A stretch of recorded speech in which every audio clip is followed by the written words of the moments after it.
Welcome to the Economic Times Insight session of the ET India Leadership Council initiative. I am Bhanu Prakash. I'm a partner in Grant Thornton Bharat, and I lead the life sciences and healthcare sector. In this session today, we'll deliberate on the role of nutraceuticals in the growth of pharma and life sciences healthcare sector. I think just to start, malnutrition is a historical challenge for India. I think with the recent COVID pandemic, it highlighted two important aspects: the importance of healthy living and preventive care. And nutraceuticals has a important role in addressing both issues. I think it's not surprising that 60% of the doctor's prescription in India today have supplements. I think just to give some background of the sector, it's a $400 billion market, expected to reach $650 billion by 2030. US, Japan, and Europe account for the major share of the market. India accounts for 2%, but it is expected to grow at a healthy rate and reach around $18 billion by 2025. Of course, I think the growth of the per capita income, education, the emphasis on healthy living is driving the growth in this segment. I've given us some broad context. I think it's important to bring in the industry perspective. So I have Mr. Aniruddha Rajurkar with me on the recording. Thank you, Mr. Aniruddha Rajurkar, joining this. Mr. Aniruddha Rajurkar is the CEO of Shield Healthcare. Shield Healthcare is a private equity-owned healthcare platform with focused on women health. Mr. Aniruddha has 2 decades of experience in the pharma sector and has held leadership positions in DRL, Zydus Cadila, and Ranbaxy. He has been actively involved in advocating on policy initiatives for the sector in various forums such as FICCI and IPA. Welcome, Aniruddha. Thank you. Thank you, Bhanu. Thank you. I'll probably start with a few broader questions, then I want to come into a little more specifics. I think today the average life of a human being has significantly increased, but the bigger question is, has the individual spending that life healthy, or the later part of the year goes in a disease-riddled life? I think so. What can we do to make it healthy? Like to get your insights on how nutrients can help in leading a healthy life. Thanks. Thanks, Bhanu, and thanks for ET Insights for having me on this call. I think, Bhanu, as you said, the average lifespan has definitely increased. At the time of independence, it was below 40 years. Now it is in excess of 60 years and expected to go closer to 70 years. Now that's a huge change. But I think the span of life and the quality of life are two different parameters. It is important to have a longer life, but it is also extremely relevant to have a healthier life. And the health and the care of the elongated health span is key to productive life, and that happens when you have lesser disease burden. Unfortunately, as we know, India has, by virtue of population, India has the largest disease burden of most diseases, but in certain lifestyle oriented diseases, India has the significant disease burden.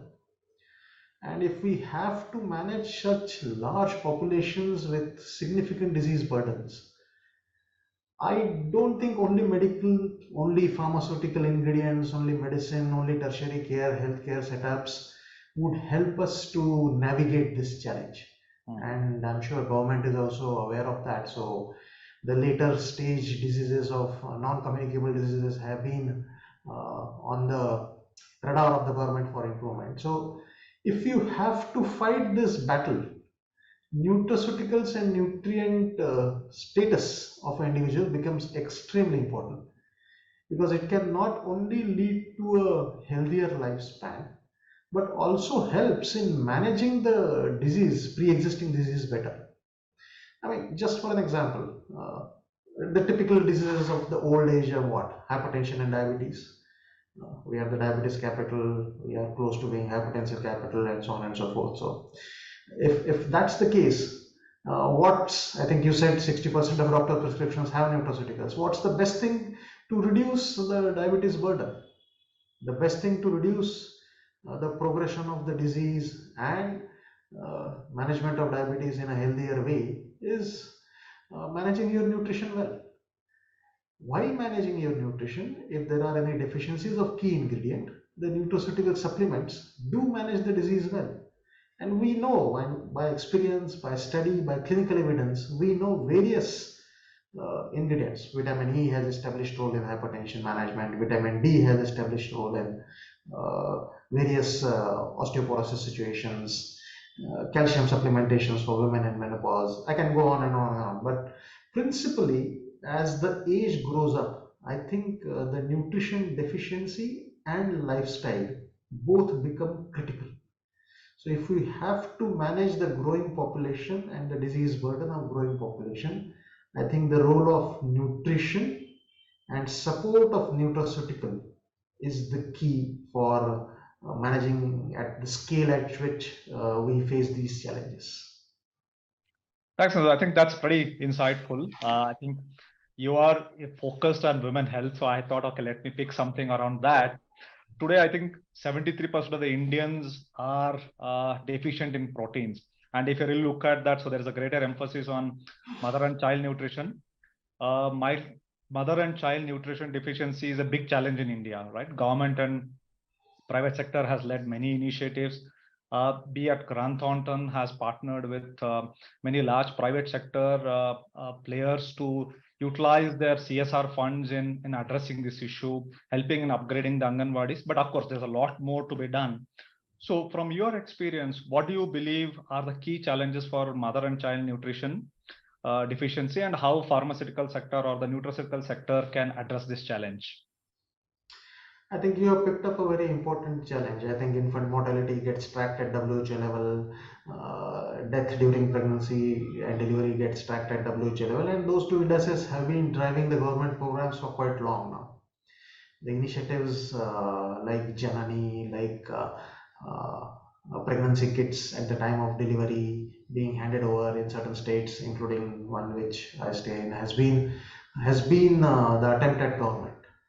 We have seen improvements, but if one has to see serious matching of the indices at the WHO expected level, I think what is relevant for healthcare and pharma is to create sufficient evidence for usage of nutraceuticals. Nutrition is key in those early age, and nutrition is key when it comes to mother, because those first 6 months WHO also recommends the baby has to be completely dependent on mother. So nutrition status of the mother and child becomes extremely critical in early years. What do we know currently is typically protein deficiency and iron deficiency, which through government programs also various supplements are given. Where do we see the gap, and where can pharma companies do come in my opinion, is at twofold. First, compliance of the babies and mothers is always a challenge.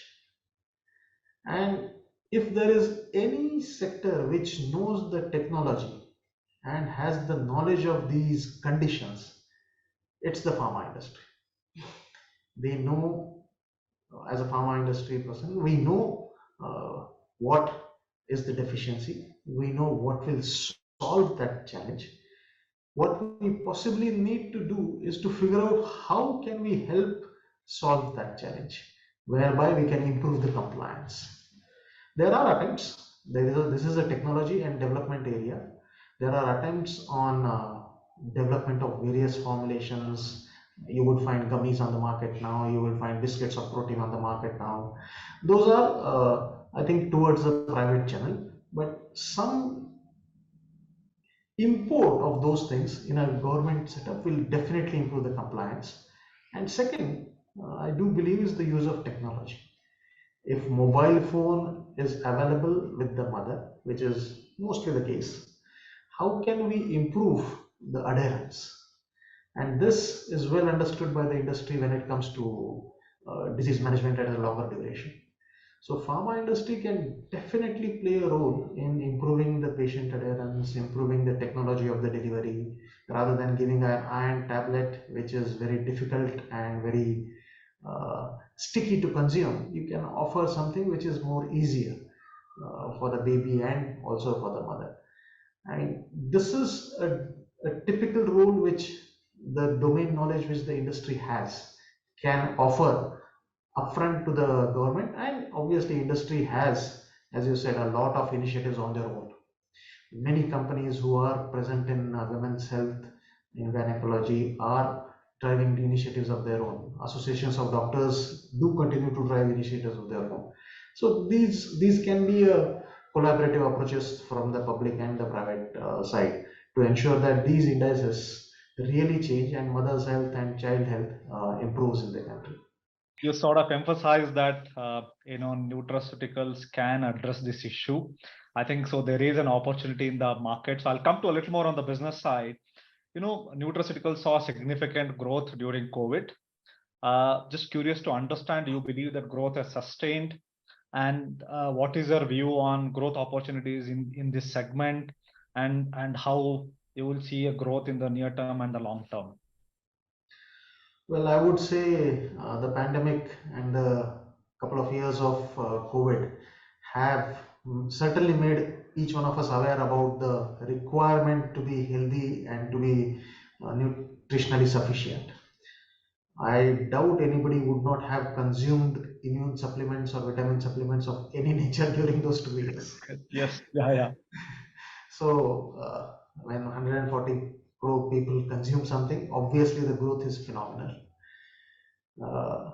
And naturally, it cannot stay at that level. So, post COVID, we have seen a dip in consumption, but even if it comes down, it will settle at a higher pace. So, in terms of the supplements, which the nutritional supplements which all of us have gone through, two things have happened. One is awareness, and second is acceptance. Acceptance was very high during COVID period, and that triggered the action of consumption. But what is residual awareness post COVID is still very, very high. Correct. And that should be now used to create acceptable delivery mechanisms so that the end outcome is important. You touched upon the growth for the future, having seen a peak and came down. What's the possibility of growth? I think at three levels, at a pharma industry level, at a doctor level, and at a healthcare provider level, we have these opportunities. What do nutraceuticals solve at a pharma industry level? They solve the mostly drying up new product pipeline. They give option for the industry to really add meaningful products to their portfolio and drive the growth. For the doctor, obviously, it is a supportive therapy. It is a adjuvant therapy for very many conditions where he can manage the patient well. And for healthcare providers, it improves the outcome. For a hospital, for any setup which is part of the healthcare, it definitely improves the patient outcomes. So with these three inbuilt advantages into the nutraceutical domain, I think growth will continue to be driven. You have to focus on these three key stakeholders, solve what are their needs in various therapy areas, and then can build the growth as times go by. Because this increased awareness will definitely fuel the next level of growth. I agree with you. I think today the dietary supplements are accounting for 17% growth. So I think, it sort of augurs well with what you mentioned. Do you see export market as an opportunity to grow? What's your take on that?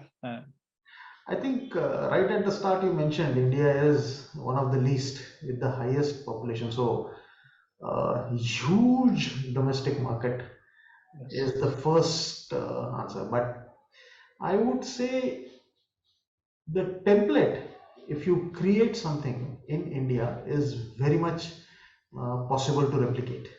The regulated markets of US and Europe may be slightly different.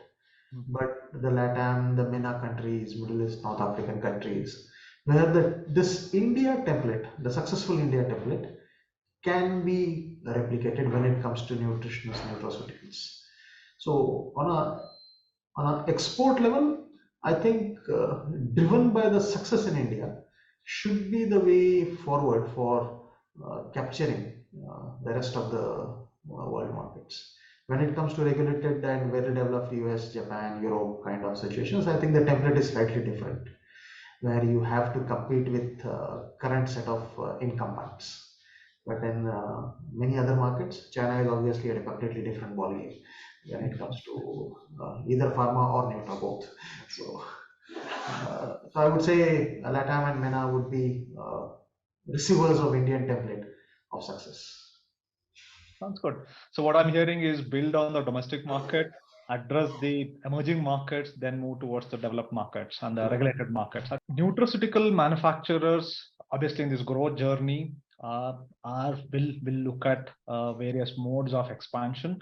So, just curious to understand, are there any expectations from the manufacturers, from various stakeholders such as government or the regulators or anybody else in this space? Yeah. Okay.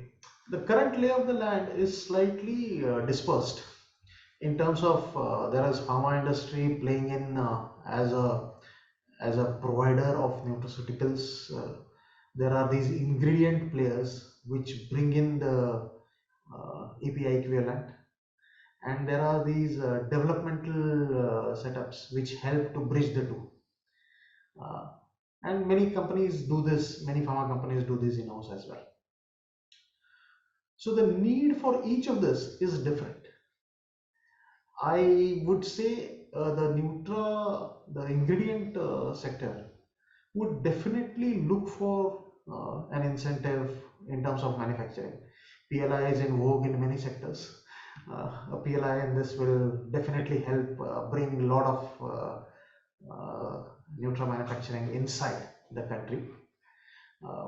But at the level of development and go to market, which is done very well by pharma and in some cases by the consumer companies, I would only say the clarity on the regulations. FSSI is trying to build a framework around which regulations are getting up, but still it is restrictive in terms of the list and the ingredients it can offer. This is a huge sector. I mean, this is an equivalent of APIs and chemical entities we see, and it is sufficiently complex than normal chemical entities which we see across. So one will have to be accommodative and open for newer and better nutraceuticals to come into the country and build solutions for the people and the diseases that exist in this place. So that kind of support on a regulatory framework, kind of support in terms of getting the manufacturing much better in this country will definitely help nutraceuticals to do better. Thank you, Aniruddha. This is insightful. I think healthy India will be key to, as we leapfrog from $3 trillion economy to $5 trillion economy. And I'm sure all of us understand the importance of nutrition to be a healthy India. I think there are many growth opportunities for the nutraceutical sector in contributing to make India healthy, make Atmanirbhar Bharat. Thank you. Thank you.